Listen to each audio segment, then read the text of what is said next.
Welcome to the 17th episode. We are going to continue as we did last time with taking England and for taking them in under the Empire of Scandinavia. Other than that, we will try to revoke the kingdom title that this guy holds, destroy it so Bavaria will actually start drifting. And other than that, I will basically now also try to effectively take forged claims to titles and revoke them and hand them out to people of my family, basically. I'll be trying to do that as for as long as I can and see if I actually am capable of handing out as much as possible to people that are part of my family. Because basically, in the end, I want the whole realm, at least at county level, to be all members of my family. So we'll see how it goes. We'll keep on the same. We'll go for Bohemia soon enough. Take the last of Moravia. So we'll have to wait. And things should probably go well. I don't really see any big reasons. I don't really see any real reason why it shouldn't. So we'll just get going. I just actually got a claim to the Jarldom itself, and I'll probably just use it for now and revoke it straight away, actually, since it's a kid. I'll have one title too much, but I should be okay with that, so we'll just go ahead and take that. And see how it goes. There we go, he agreed. He's furious because I revoked his title, so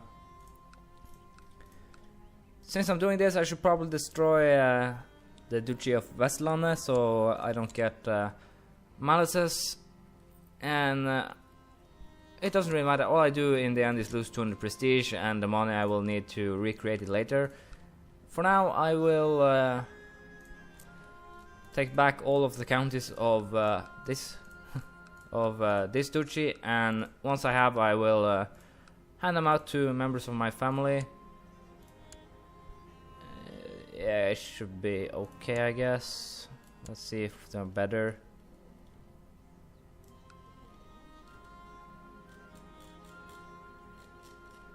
Yeah, my guys are very slow to marry, most of them, so we'll just go ahead and accept. Next on the list after that one is probably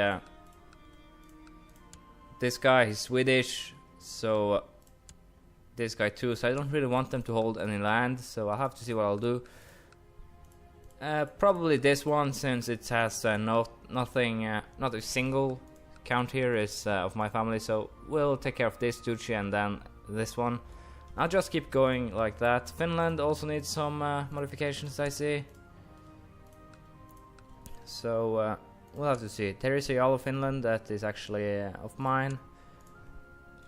Ways to walk around the Jarl problem will probably be to elect people that are of my family. I'll have to see how I'll do it. So basically, I'll just try and convert every county in my lands to into my family's holdings. So we'll see how it goes in the end. Also have another revolt.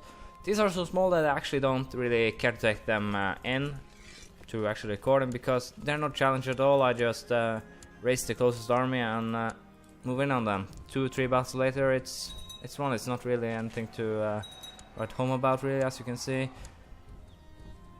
It's pretty much pure. There, he's captured. The war is over a little bit sooner. I just when it comes to prisoners, I don't release them by principle, and I'll keep them all there forever, basically. And I know it floods my court, and hopefully they will separate my court and my prisoners later sometime, because it's a pain when you are in a lot of wars to actually have to deal with full prisons all the time. But I have all the children I need, so, and since it's elective, children doesn't really matter, so it's not a real problem. Right now we have 387 family members that are alive and a prestige of 4,000. In comparison, I believe the Carlings have 3.5 and just 44 members. So the main point or the main source of prestige for us is the counties and duchies, and then the 14 emperors we have also add a lot. But yeah, mostly you can have as many kings and emperor titles you want, but in the end it's counties and duchies that really counts. Especially now that king titles start out with low crown authority and gavelkind, or minimum, I guess, minimum, yeah. And gavelkind, you really have to put a lot of work into them to actually inherit them again. So that's a bunch of work that you'll have to create extra for yourself. I'll probably create Finland and Sweden and the counties that actually are a part of Scandinavia. Once I actually have a large power base, let's say, let's limit it from Europe, basically France and the Hungary, France, Burgundy, Bavaria, Lithuania, Pomerania, Poland. Once all of that, north of that has become part of Scandinavia, I'll probably create the kingdom titles and hand them out. It will probably trigger a bit more revolts, but I think I'll manage, so don't really have too much to worry about on that account. It seems that this guy is actually assembling his own host to try and attack me. Looking at his claim, he'll probably go for the Empire as or the Duchy down here. That's probably the only two choices he have. Lithuania doesn't exist, so he could always go to war for de jure Lithuania, I believe, but I don't think he'll get it. Lithuania is also halfway to becoming part of my empire. Ireland is 66 years, so it's not that long really to wait. 2-3 more episodes and they'll probably be part of my realm. De jure into Aquitaine, Frisia apparently. Sorry, Flanders. It's okay, I don't really care. Also, if once it actually becomes damn, my tongue is not cooperating today. Once it's become the jure part of Aquitaine and this Burgundy, Frisia will be so small that I'll actually just probably take it on the same level that I take this here, Moravia and Bohemia. Just let him rot, let him rot. I have to see, I believe I have some prisoners that I can actually... this guy has claims to a lot of things, and yeah, so I'll just have him sit there until he dies, unfortunately for him. I have a captain of the Breton band, he cannot afford, so he'll be sitting there too. I cannot hire him, so it doesn't really matter. Other than that, no prisoners of notice, so nothing special really. And these guys are fighting war for Jarl Hysing's claim on Denmark. Now, who is Jarl Hysing? Jarl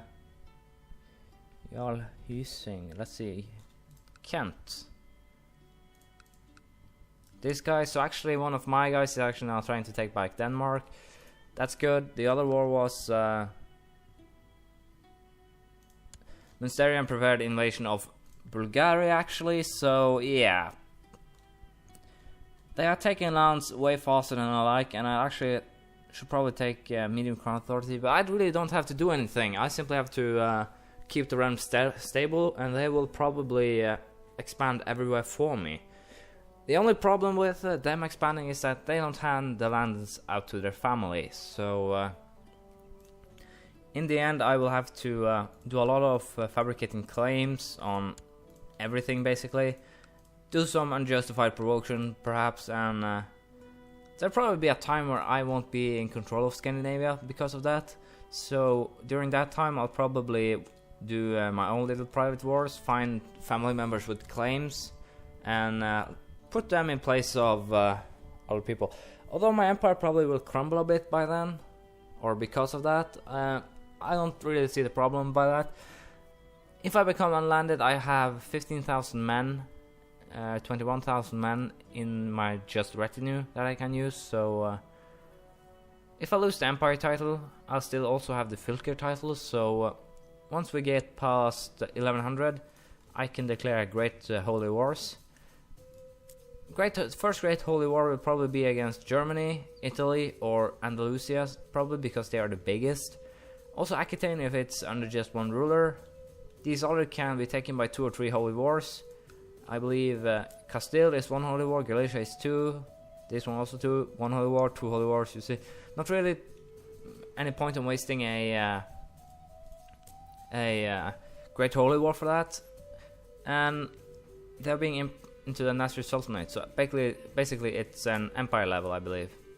No? Yeah, okay, this is actually good. They are actually being put under Andalusian rule. The Kingdom of Andalusia will have the jure claims, I believe. Yeah, the same down here.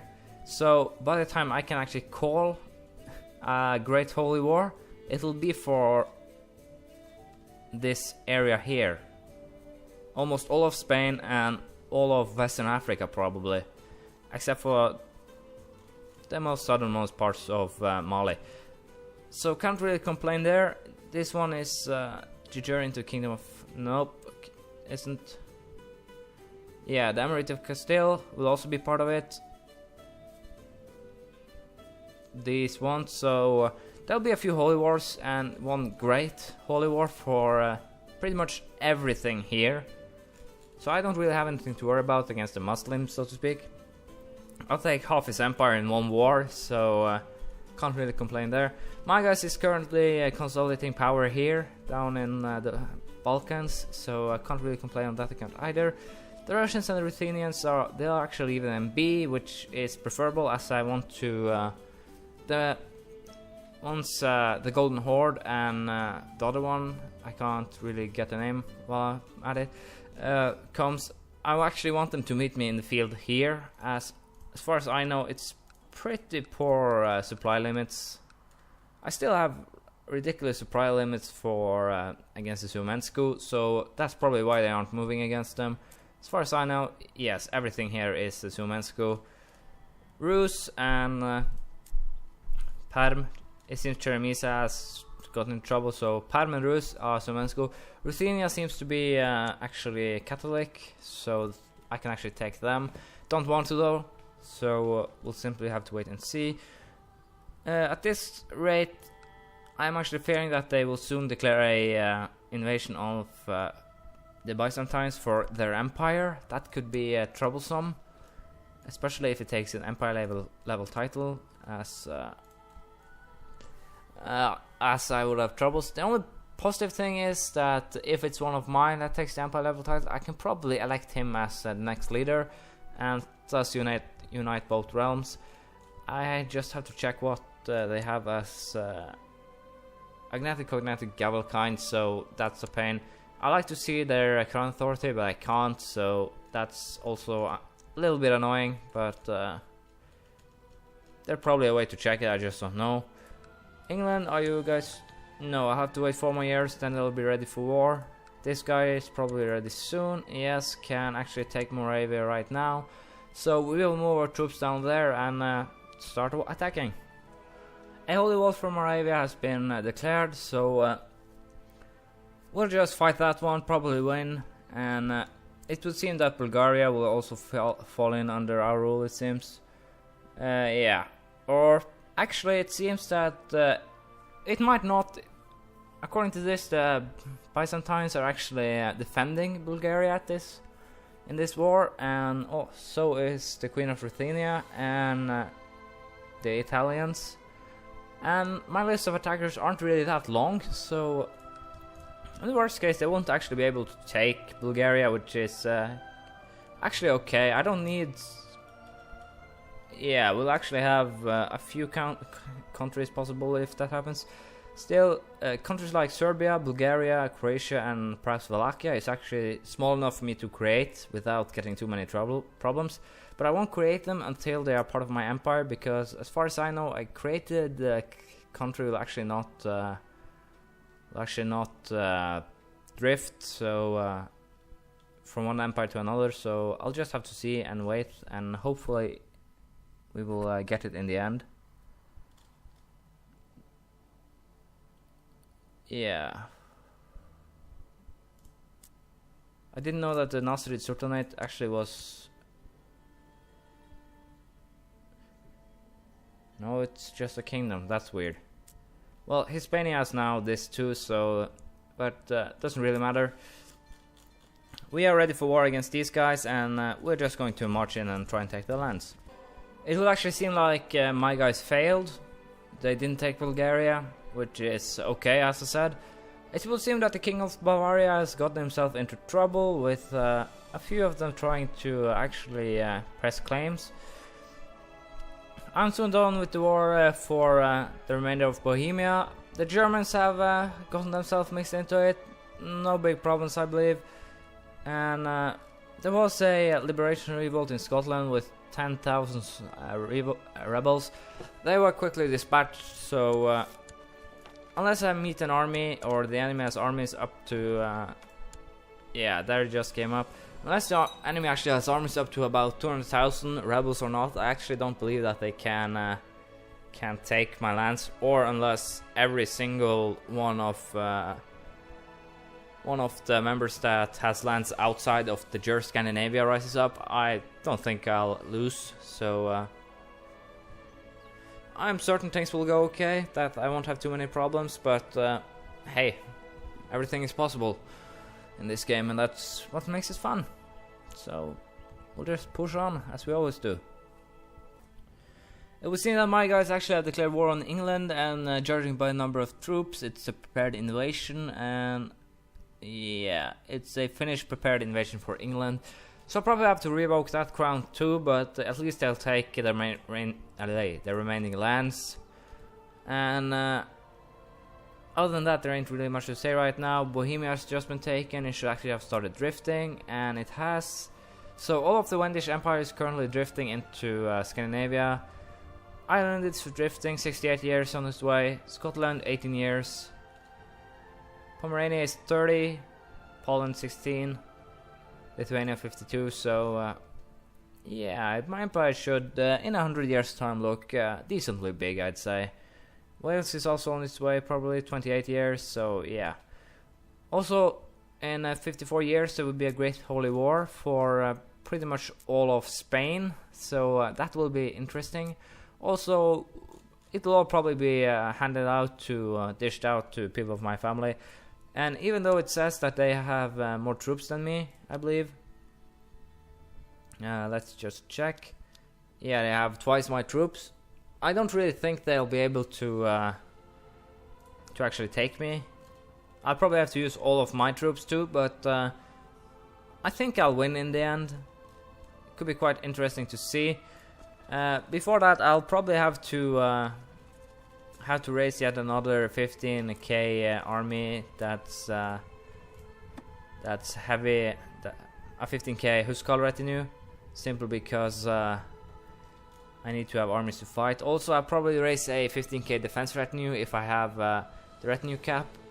In the 50 years time, I'll probably have enough military to at least upgrade this military organization once, if not twice. Also, I believe military organization is the reason why I win this war so simply, because both the morale of my armies and also the retinue sizes increase. Heavy infantry will also be important to raise, as both heavy infantry and pikemen gain from it. Light infantry will also be kind of important, since I have one archer. This one comprised mostly of archers and is meant for sieging, so we'll have to see. Probably it will join some battle as backup. I'll have to see how we'll use them. So and also in those 50 years I'll have to see. I'll probably have to contemplate what I'll take first, because even though I can't declare a great holy war for that, for the whole of Sami at once, it's more reasonable for me to actually try and consolidate power here in Central Europe. I'll probably try to take all of this first, so I actually have one continuous stretch of land and not one big here and one big here. I have to see how I do it. If these guys continue to grow down here, actually I'm capable of taking Bulgaria and the coast here. I'll probably also take Italy before I declare war on the Sami. And once that holy war actually happens, what I will have to be of importance then will be ships, basically for being to move my troops. All of this is mostly of it is accessible by coast. Moving troops back and forth will probably be most important, since I have less troops than they have, and most of the troops, as far as I know, is concentrated here. So it will be very interesting and probably very fun. And I also might lose, so should be fun, very fun, hopefully. and hopefully I won't lose. And yeah, I don't want to lose. More or less, I'll probably do my best. If I lose, I lose. So we'll take it from there. This will be interesting to say the least. Olafur of Olafur's Host has declared Olafur Host's claim on Scandinavia war on me. So where? Yeah, he has 30,000 men it seems, and with that he's actually planning to take Scandinavia. These guys are stuck down here for now, since I'm using them to hunt down some annoying rebels. Yeah, I'll probably just have them march over and kick their asses, even though that might be too late as fast as they are actually taking stuff. So I'll send boats to pick them up, and we'll see how it goes. It shouldn't be a challenge, I guess, but it could if things don't go as planned. So yeah, we'll just see how it goes. Should probably find someone to marry on their own, and yeah, stop time please. Thank you. It seems that I only can traverse wide rivers with more than 100 ships, so they won't actually go down here. So I'll have to send them upwards and drop them off here, I guess, or I drop them off here, have them march in. I don't think I'll have to raise any troops that's actually part of the army, so to speak, part of the levies. Let's see. It annoys me that they have people like this and not I. Let's see, or like this. Apparently the guy I wanted to be heir died, so this guy actually looks pretty decent. And he's pretty much exactly the same stats as I have now, I guess. Yeah, 11, 14, 18, 13. He's probably a bit better. Let's see. 14, 12, 11, 21. So basically he has a great learning skill instead of stewardship, but it doesn't really matter. What it's used for is mostly just the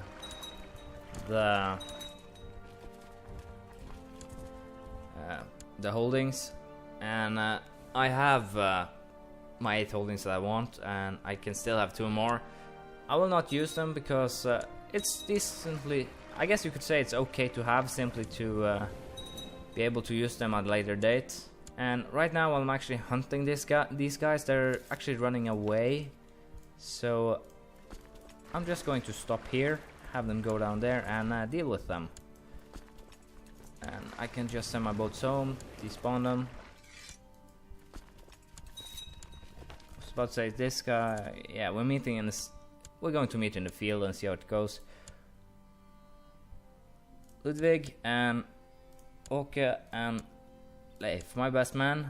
I didn't check their stats, but I think they should be okay. I have no idea how good house troops are, so yeah, they're not that good, so it seems. 14,000 men against my 5, so they're a little better than the Englishmen at least, so that's interesting to know. Also interesting to know they actually have the guts to take on the Scandinavian Empire with 30,000 men. I'd say that's pretty stupid. I can raise about 150 if I wanted to. So declaring a claim war for Scandinavia with so few men, it's just annoying actually. It's just annoying that they actually have the possibility of doing something like that. I caught the guy and I can now demand peace. I only get 150 prestige for taking him down, which is a bummer.